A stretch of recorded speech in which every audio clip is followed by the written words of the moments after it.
Kandidati për deputet i Partisë Demokratike në qarkun Shkodër, Kliti Hoti, vizitoi sot shtypshkronjën Shkodra, një nga institucionet më të vjetra dhe më të rëndësishme të trashëgimisë kulturore të qytetit.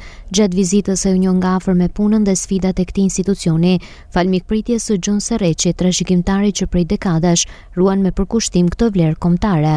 Në vitin 1970, Shkodra ka pas 18 shtypshkroja. Pra të regon kush është Shkodra, djepi kulturës, djepi dijes, kja Shkodra në fundit, i kja Shkodra.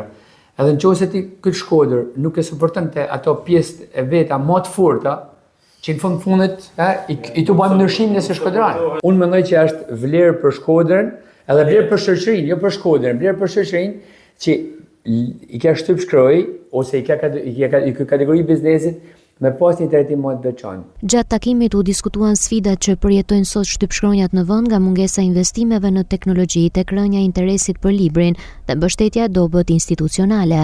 Pjesa e trashëgimisë, që është gjëja më që ne na bën ndryshe edhe prej vendeve tjera, por na bën ndryshe edhe prej qyteteve tjera ose prej pjesë tjetër të Shqipërisë.